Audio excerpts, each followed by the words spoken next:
Hello, this is Arya this side और आप देख रहे हैं अकु ज्ञान तक। और आज हम डिस्कस करेंगे 7 सितंबर 2021 के करंट अफेयर्स के लेटेस्ट करंट अफेयर्स सितंबर के इन डिटेल्स।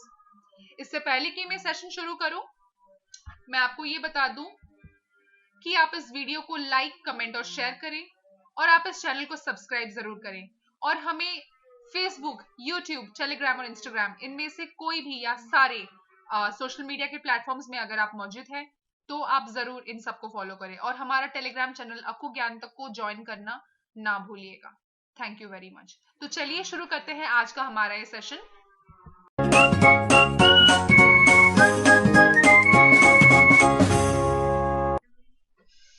हमारा पहला सवाल है, अरुणाचल प्रदेश के मुख्यमंत्री पेमा खांडू ने 3 सितंबर 2021 को 2 महत्वाकांक्षी योजनाओं की शुरुआत की। क्या है वह? इसका जवाब है, कृषि क्षेत्र में एक योजना शुरू की गई जिसे आत्मनिर्भर कृषि योजना कहा जाता है और दूसरी योजना बागवानी क्षेत्र में शुरू की गई जिसे आत्मनिर्भर बागवानी योजना कहा गया। चलिए जानते हैं इससे रिगार्डेड कुछ ब्रीफ डिटेल्स। कृषि क्षेत्र में एक योजना शुरू की गई जिसे आत्मनिर्भर कृषि योजना कहा जाता है और दूसरी योजना बागवानी क्षेत्र में शुरू की गई जिसे आत्मनिर्भर बागवानी योजना कहा गया। ये दोनों योजनाएं 2021 के बजट सत्र के दौरान केंद्र सरकार द्वारा घोषित आत्मनिर्भर कार्यक्रम का हिस्सा है। आत्मनिर्भर कृषि योजना के लिए 120 करोड़ रुपए और आत्मनिर्भर बागवानी योजना के लिए 60 करोड़ रुपए आवंटित किए गए हैं। आत्मनिर्भर कृषि योजना के बारे में कुछ जानकारियां। यह योजना तत्कालीन मुख्यमंत्री सशक्त किसान योजना और मुख्यमंत्री सामूहिक योजना का सम्मिलित रूप है। यह सम्मिलित योजना अधिक जोर देती है और इसमें बैंक ऋण और अधिक प्रावधान शामिल हैं। इसी तरह आत्मनिर्भर बागवानी योजना मुख्यमंत्री सशक्त किसान योजना का अद्यतन संस्करण है। योजनाओं का महत्व क्या है? दोनों योजनाएं अद्वितीय है क्योंकि दोनों फ्रंट एडेड सब्सिडी पर आधारित है। योजना के तहत भारतीय स्टेट बैंक, अरुणाचल प्रदेश ग्रामीण बैंक एपीआरबी और अरुणाचल प्रदेश सरकारी एपेक्स बैंक द्वारा लाभार्थियों को क्रेडिट लिंक प्रदान किया जाएगा। योजना के तहत 45% सरकारी अनुदान के रूप में, 45% बैंक ऋण के रूप में, जबकि 10% की किसान को वहन करना होगा। कैसे करें इस योजना का लाभ? योजनाओं का लाभ उठाने के लिए एसएचजी के लिए किसी भूमि दस्तावेज जैसे भूमि अधिकार प्रमाण पत्र एलपीसी की आवश्यकता नहीं होगी। उन्हें संबंधित ईएसी, सीओ या बीडीओ जैसे साधारण प्रमाण पत्र की आवश्यकता होती है। साथ ही 1.60 लाख रुपए तक के ऋण प्राप्त करने के लिए व्यक्तिगत योजनाओं के संबंध में कोई संपार्श्विक नहीं होगा। एसएचजी के लिए 10 लाख रुपए तक के ऋण के लिए किसी भी संपार्श्विक की आवश्यकता नहीं होगी। अब चलिए हमारे अगले सवाल पे। कौन से संस्थानों ने बाह्य अंतरिक्ष में सूक्ष्मजीवी प्रयोग करने के लिए एक उपकरण विकसित किया है? इसका जवाब है, भारतीय विज्ञान संस्थान आईआईएससी और भारतीय अंतरिक्ष अनुसंधान संगठन इसरो के शोधकर्ताओं ने बाहरी अंतरिक्ष में माइक्रोवेव प्रयोग करने के लिए उपकरण विकसित किया है। चलिए जानते हैं इन बाह्य अंतरिक्ष के सूक्ष्मजीवी प्रयोग के बारे में, उनके उपकरणों के बारे में।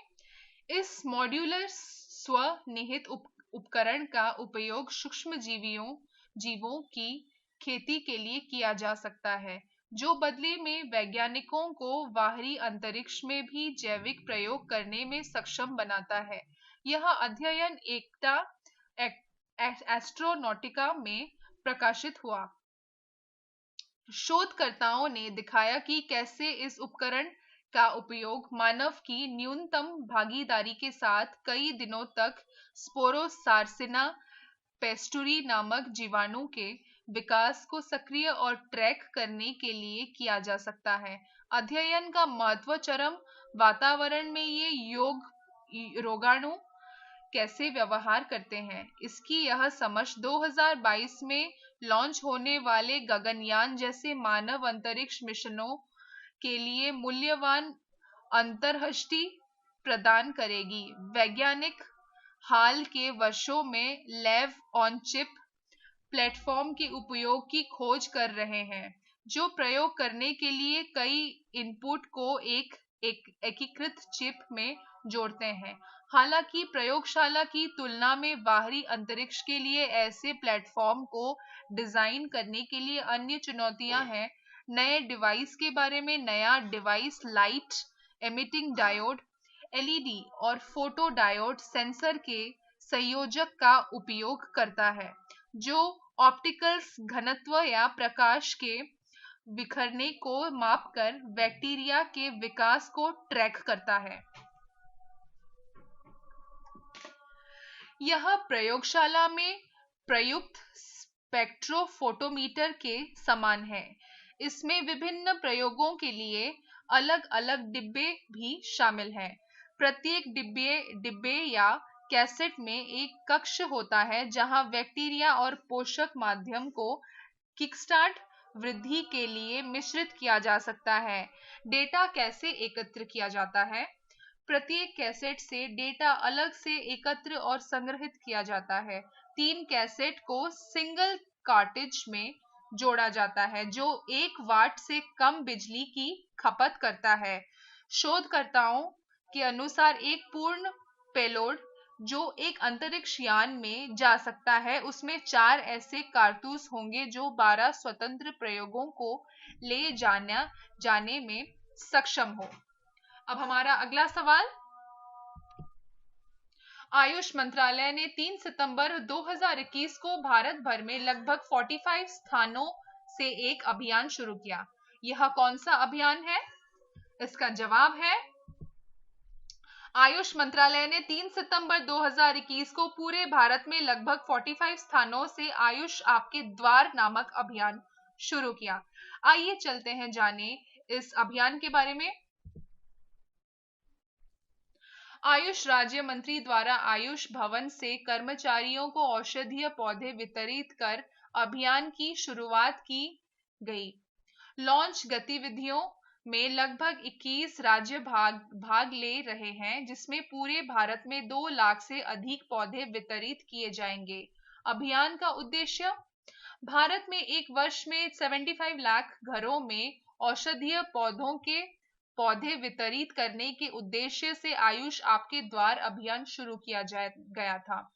इस औषधीय पौधों में अशोक, तेजपत्ता, स्टीविया, अश्वगंधा, जटामांसी, गिलोय, गुडुचि, सतावरी, गुगुलू, लेमन ग्रास, तुलसी, सर्पगंधा, ब्राह्मी, कालमेघ और आंवला शामिल हैं। आजादी का अमृत महोत्सव के तहत कई अन्य कार्यक्रम शुरू किए गए, जैसे वाई ब्रेक ऐप का शुभारंभ और रोग निरोधी आयुष दवाओं का वितरण। आयुष मंत्रालय को आयुर्वेद, योग, प्राकृतिक चिकित्सा, यूनानी, सिद्ध, शोवा, रिगपा और होम्योपैथी मंत्रालय के रूप में करार दिया गया है। इसकी स्थापना 9 नवंबर 2014 को पूरे भारत में स्वदेशी वैकल्पिक चिकित्सा प्रणालियों की शिक्षा, अनुसंधान व प्रचार प्रसार के लिए की गई थी। 13 अप्रैल 2021 को इस मंत्रालय का नाम बदलकर आयुष मंत्रालय कर दिया गया था। इस मंत्रालय में स्वास्थ्य देखभाल की 7 पारंपरिक प्रणालियां शामिल हैं। यह अवैज्ञानिक वैकल्पिक चिकित्सा के माध्यम से छठा विज्ञान और नीम हकीम को बढ़ावा देने के लिए जाना जाता है।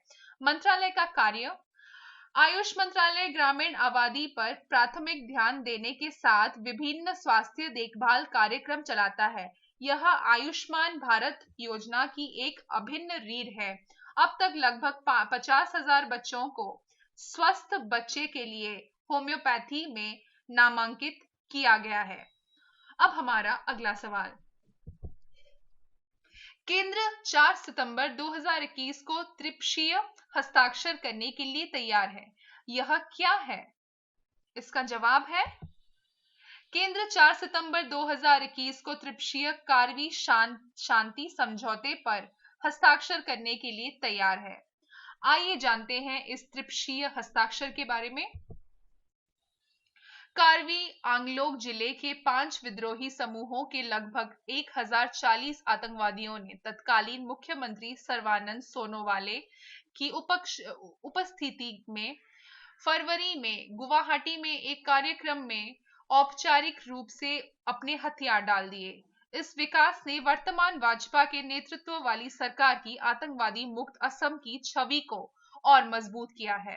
आत्मसमर्पण करने वाले आतंकवादी Karbi Longri N C hills liberation front KLNLF, united peoples liberation army UPLA, peoples democratic council of Karbi Longri PDCK और कुकी लिबरेशन फ्रंट KALAF से संबंधित हैं। बोडोलैंड में लंबे समय से चल रही हिंसा को समाप्त करने के लिए बोडो शांति समझौते पर हस्ताक्षर करने के 1 साल बाद वे अपने हथियार आत्मसमर्पण करने आए हैं। बोडोलैंड क्षेत्र एक स्वायत्त क्षेत्रीय क्षेत्र है जो बोडोलैंड प्रादेशिक परिषद द्वारा प्रशासित है, जो एक निर्वाचित निकाय है। क्षेत्र में शांति बनाए रखने के लिए बोडो समझौते पर पहली बार 2003 में हस्ताक्षर किए गए थे। 2020 में इसे केंद्र सरकार द्वारा बढ़ाया गया था। इन विभिन्न संगठनों की उत्पत्ति कैसे हुई? इन संगठनों की उत्पत्ति एक अलग राज्य की स्थापना की मुख्य मांग से हुई थी। कार्बी आंगलोग स्वास्थ्य परिषद KAC एक स्वायत्त जिला परिषद है जो भारतीय संविधान की 6ठी अनुसूची के तहत संरक्षित है। कार्बी नेशनल वॉलंटियर्स और कार्बी पीपल्स फोर्स ने 1990 के दशक में United People's Democratic Solidarity UPDS बनाने के लिए एक साथ हाथ मिलाया। UPDS ने हथियार डाल दिए और KAC के लिए बढ़ी हुई स्वायत्तता और विशेष पैकेज के बदले में केंद्र और असम सरकार के साथ नवंबर 2011 में एक त्रिपक्षीय समझौता ज्ञापन कर हस्ताक्षर किए। अब हमारा अगला सवाल, प्लास्टिक समझौता शुरू करने वाला पहला एशियाई देश कौन सा है? इसका जवाब है भारत 3 सितंबर 2021 को प्लास्टिक समझौता शुरू करने वाला पहला एशियाई देश बन गया है। आइए जानते हैं इसके रिगार्डिंग ये सारे डिटेल्स। यह समझौता प्लास्टिक पैकेजिंग को कम करने, नवाचार करने और फिर से कल्पना करने के समयबद्ध लक्ष्यों को प्रदान करता है। इसका उद्देश्य अनावश्यक या समस्याग्रस्त प्लास्टिक पैकेजिंग और वस्तुओं की एक सूची को परिभाषित करना और 2030 तक रीडिजाइन और रिनोवेशन की मदद से इन समस्याओं को दूर करने के उपाय करना है। समझौते के तहत 100% प्लास्टिक पैकेजिंग को पुनः प्रयोज्य या पुनर्चक्रण योग्य बनाया जाएगा। 50% प्लास्टिक पैकेजिंग को प्रभावी ढंग से पुनर्विनीकरण किया जाएगा और 25% औसत पुनर्विनीकरण सामग्री सभी प्लास्टिक पैकेजिंग में बनाई जाएगी। भारत सालाना लगभग 9.46 मिलियन टन प्लास्टिक कचरा उत्पन्न करता है। इसमें से 40% वसूली नहीं होती। भारत में सभी प्लास्टिक उत्पादन का आधा पैकेजिंग में उपयोग किया जाता है और इसमें से अधिकांश एकल उपयोग प्लास्टिक है। प्लास्टिक समझौतों को कौन समर्थन प्रदान करता है? UK research and innovation UKRI और REP भारत में प्लास्टिक समझौते का पूरा समर्थन करते हैं। वे यूरोप, अमेरिका, ऑस्ट्रेलिया और अफ्रीका में प्लास्टिक समझौतों का भी समर्थन करते हैं। हमारा अगला सवाल, ATI बैंड क्या है? इसका जवाब है भारत के सबसे बड़े ऋणदाता भारतीय स्टेट बैंक SBI ने 3 सितंबर 2021 को घोषणा की कि उसने अतिरिक्त टीयर 1 81 बोर्ड के माध्यम से 4000 करोड़ रुपए जुटाए हैं। आइए जानते हैं 81 बोर्ड से रिलेटेड कुछ डिटेल इश्यूज। 81 बोर्ड 7.72 की कूपन दर से जुटाए गए। भारतीय प्रतिभूति और विनिमय बोर्ड सेबी द्वारा नए नियमों को अधिसूचित किए जाने के बाद यह घरेलू बाजार में इस तरह का पहला निर्गम है। एसबीआई के पास स्थानीय क्रेडिट एजेंसियों से एएए क्रेडिट रेटिंग है, जबकि 81 की पेशकश को AA प्लस रेटिंग दी गई है। ऐसे उपकरणों के लिए यह भारत में सर्वोच्च रेटिंग है। एसबीआई 2016 में अपतटीय 81 बैंड के माध्यम से पूंजी जुटाने वाला पहला ऋणदाता भी था। 81 बैंड क्या है? 81 बैंड को परपेचुअल बैंड भी कहा जाता है। उसके पास कोई परिपक्वता तिथि नहीं है, लेकिन उनके पास कॉल विकल्प है। इन बैंडों के जारीकर्ता बैंड को कॉल या रिडीम कर सकते हैं यदि उन्हें सस्ती दर पर पैसा मिल रहा है, खासकर जब ब्याज दरें घट रही हों। हमारा अगला सवाल, किसान स्टोर शुरू करने की घोषणा किसने की? ये रहा हमारा जवाब। अमेज़न इंडिया ने किसान स्टोर लॉन्च करने की घोषणा की। इस स्टोर को केंद्रीय कृषि और किसान कल्याण मंत्री नरेंद्र सिंह तोमर ने 2 सितंबर 2021 को लॉन्च किया था। आइए चलिए इस रिगार्डिंग इसके कुछ ब्रीफ तथ्य जानें।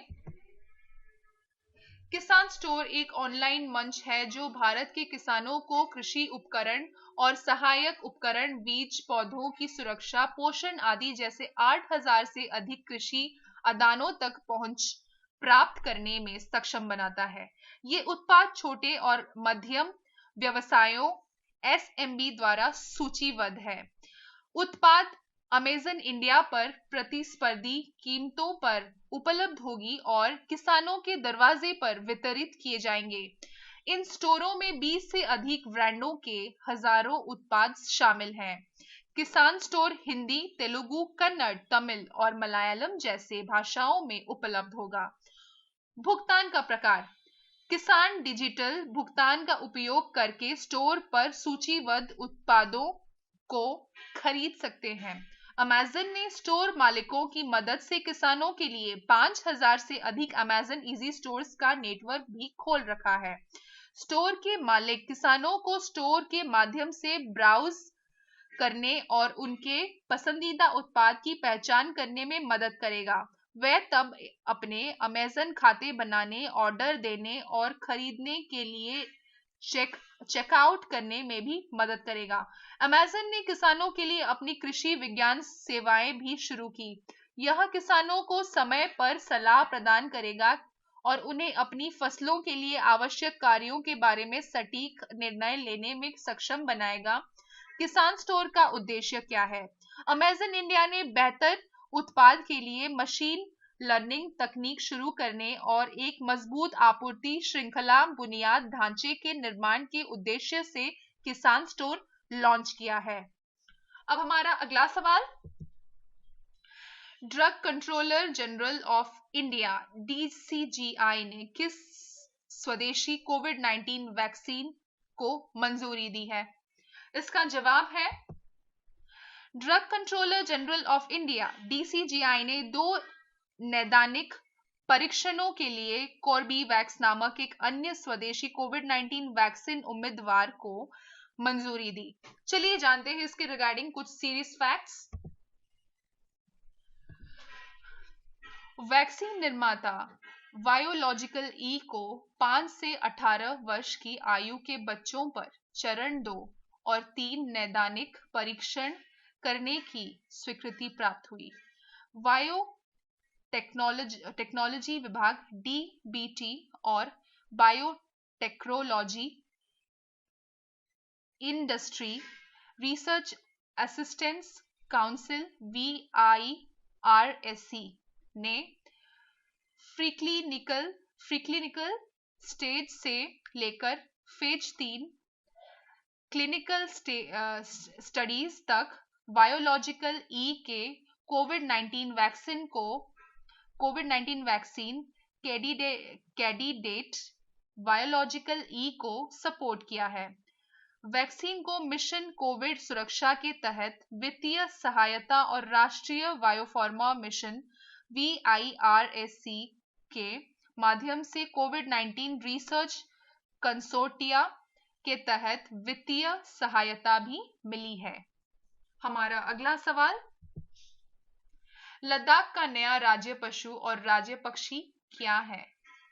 इसका जवाब है, लद्दाख ने 1 सितंबर 2021 को 2 लुप्तप्राय प्रजातियों हिम तेंदुआ और काली गर्दन वाली क्रेन को क्रमशः अपने राज्य पशु और राज्य पक्षी के रूप में अपनाया। आइए जानते हैं लद्दाख के इस निर्णय के रिगार्डिंग कुछ ब्रीफ डिटेल्स। लद्दाख ने इन प्रजातियों को तत्कालीन जम्मू और कश्मीर राज्य से अलग केंद्र शासित प्रदेश UT के रूप में अलग संघ बनाने के 2 साल बाद अपनाया था। हिम तेंदुआ और काली गर्दन वाली क्रेन अधिसूचना जारी होने की तारीख से क्रमशः नामित राज्य पशु और राज्य पक्षी हैं। काली गर्दन वाली क्रेन को वैज्ञानिक रूप से ग्रस नाइग्रिकोलिस के नाम से जाना जाता है। यह एशिया में पाई जाने वाली एक मध्यम आकार की क्रेन है। यह तिब्बती पठार और भारत और भूटान के सुदूर भागों में प्रजनन करता है। यह क्रेन 139 सेंटीमीटर लंबी है, जिसका पंख 235 सेंटीमीटर है और वजन 5.5 किलोग्राम है। यह सफेद ग्रे रंग के साथ साथ एक काला सिर, लाल मुकुट पैच, आंख के पीछे सफेद पैच, काले ऊपरी गर्दन और पैरों के साथ है। इसकी कुछ आबादी मौसमी हलचल करने के लिए जानी जाती है। बौद्ध परंपराओं में इसका सम्मान किया जाता है और इसकी अधिकांश सीमाओं में सांस्कृतिक रूप से संरक्षित है। भारत में काली गर्दन वाली सारस केवल लद्दाख क्षेत्र में पाई जाती है। 2019 में केंद्र शासित प्रदेश बनने से पहले यह जम्मू कश्मीर का राज्य पक्षी था। यह एक लुप्त प्राप्त प्रजाति है। हिम तेंदुए को वैज्ञानिक रूप से पैथरे यूनिया कहा जाता है। यह जीन्स पैथरा का एक फेलिड है और मध्य और दक्षिण एशिया में पर्वत श्रृंखलाओं का मूल निवासी है। इसे IUCN रेड लिस्ट में कमजोर के रूप में सूचीबद्ध किया गया है, क्योंकि इसकी वैश्विक आबादी 10,000 से कम परिपक्व व्यक्तियों की है। 2040 तक इसके 10% घटने की उम्मीद है। अवैध शिकार और आवास विनाश उसके लिए सबसे बड़ा खतरा है। अब हमारा अगला सवाल, वित्त मंत्री निर्मला सीतारमण ने विज्ञान भवन नई दिल्ली में एक बैठक की अध्यक्षता की। यह कौन सी बैठक है? आइए जानते हैं इसका जवाब। वित्त मंत्री निर्मला सीतारमण ने विज्ञान भवन नई दिल्ली में वित्तीय स्थिरता और विकास परिषद FSDC की 24वीं बैठक की अध्यक्षता की। आइए चलिए जानते हैं इसके रिगार्डिंग कुछ ब्रीफ डिटेल्स। FSDC एक शीर्ष स्तरीय निकाय है जिसे भारत सरकार द्वारा एक सुपर नियामक निकाय बनाने के लिए स्थापित किया गया था। इसकी स्थापना की पहली बार 2008 में रघुराम राजन समिति द्वारा सिफारिश की गई थी। अंत में 2010 में प्रणब मुखर्जी, भारत के तत्कालीन वित्त मंत्री, ने भारत में संपूर्ण वित्तीय क्षेत्र की मैक्रो विवेकपूर्ण और वित्तीय नियमितताओं से निपटने के लिए इस स्वायत्त निकाय की स्थापना करने का निर्णय लिया। यह वैधानिक निकाय नहीं है। परिषद की गतिविधियों को करने के लिए अलग से कोई धनराशि आवंटित नहीं की जाती है। वित्तीय स्थिरता बनाए रखने के तंत्र को मजबूत और संस्थागत बनाने के लिए अंतर नियामक समन्वय को बढ़ाने और वित्तीय क्षेत्र के विकास को बढ़ावा देने के लिए एफएसडीसी को दिसंबर 2010 में शीर्ष स्तर के मंच के रूप में स्थापित किया गया था। इस परिषद को भविष्य में किसी भी आर्थिक संकट को रोकने के लिए बेहतर स्थिति में लाने की भारत की पहली पहल के रूप में माना जाता है। तो ये रहा आज का हमारा ये सेशन। आई होप आपको ये वीडियो पसंद आई होगी। कृपया इस वीडियो को लाइक, कमेंट और शेयर करें और इस YouTube चैनल को जरूर सब्सक्राइब करें। Thanks for watching and keep studying hard.